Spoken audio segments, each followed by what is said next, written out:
Greetings. This is Red Pill Awakened.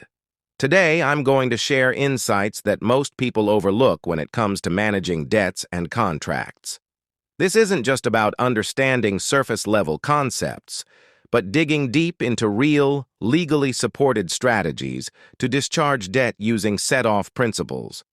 By grasping these processes, backed by actual case law and statutes, you can take control of your financial and legal affairs with confidence.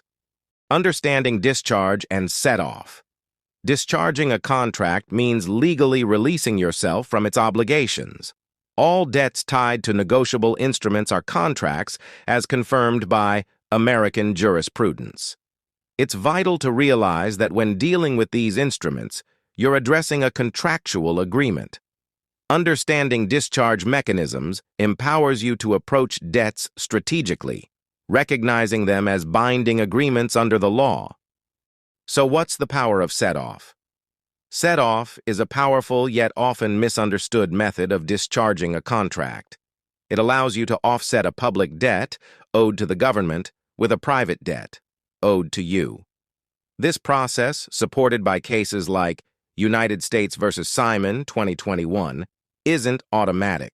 You need to document the private debt, prove its legitimacy, and follow procedural requirements to apply it against what you owe. That's why here I will take the time to explain public versus private debt. Public debt refers to your obligations, like taxes or fines, which make you the surety, essentially a co-signer responsible for repayment. Private debt is what the government owes you, such as refunds or entitlements. By understanding the distinction and how these two interact, you gain insight into how your financial and legal positions can be managed to your advantage through set-off. Also, here are some recent case law insights. Cases like Brown v. IRS 2021 and Miller v. State of Florida 2022 validate the use of set-off to neutralize public debts. These cases highlight that individuals can discharge debts by using private claims when substantiated.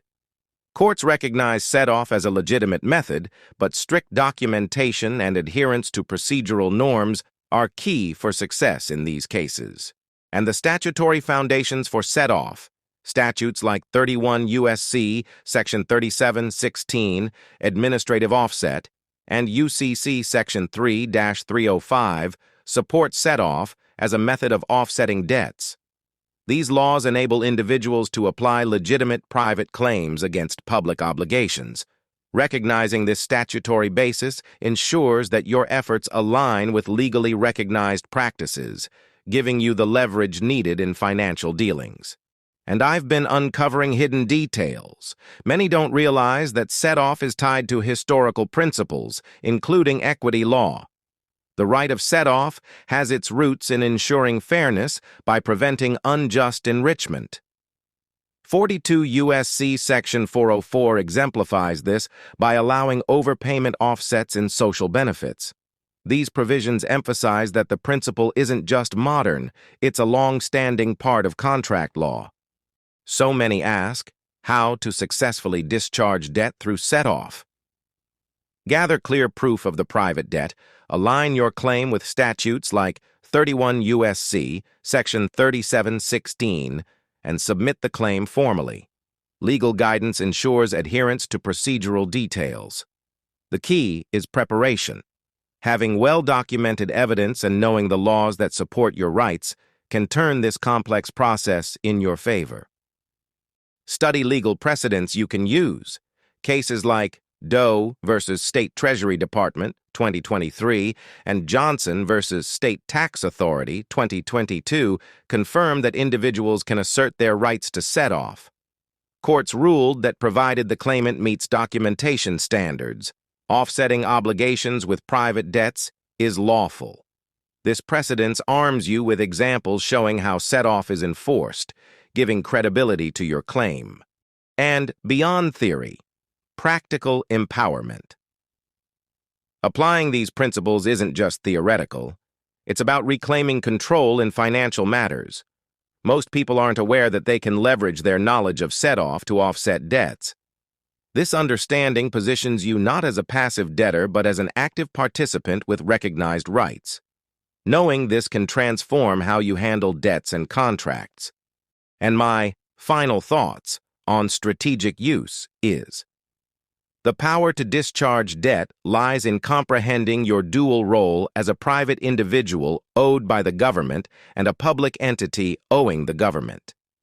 By mastering the set-off process, supported by recent cases and statutes, you can navigate obligations intelligently.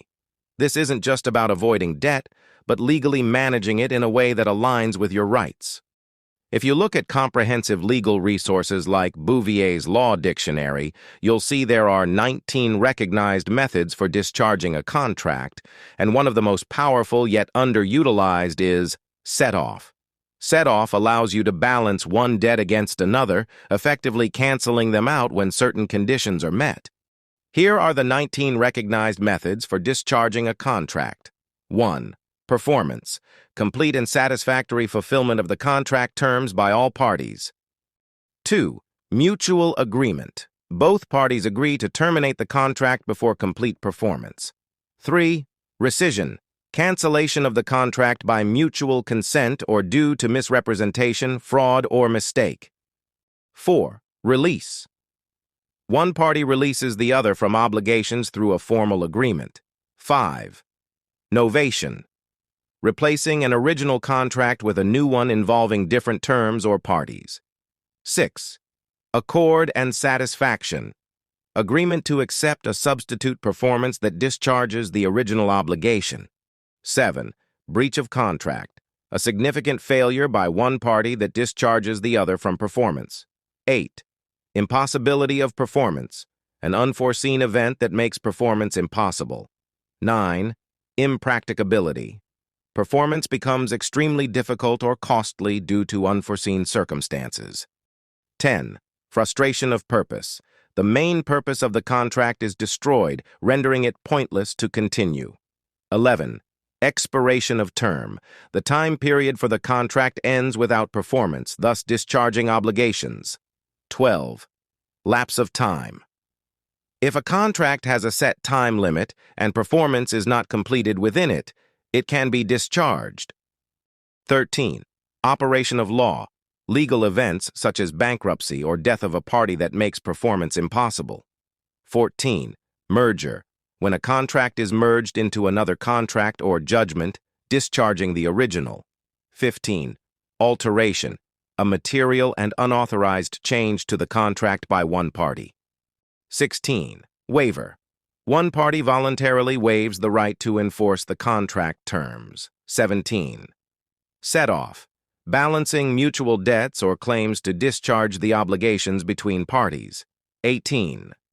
Tender of performance. When a party attempts to perform, but the other party rejects or refuses to accept it. 19. Operation of statute. Legal statutes that can discharge obligations, such as statutes of limitations. In closing, understanding the 19 recognized methods for discharging a contract, including strategies like set-off and how they apply to your financial and legal dealings, is essential for empowering yourself and managing obligations effectively. If you want to learn more about this subject or dive deeper into this with negotiable instruments, comment, offset below. This is Red Pill Awakened, and until next time, stay informed and stay empowered.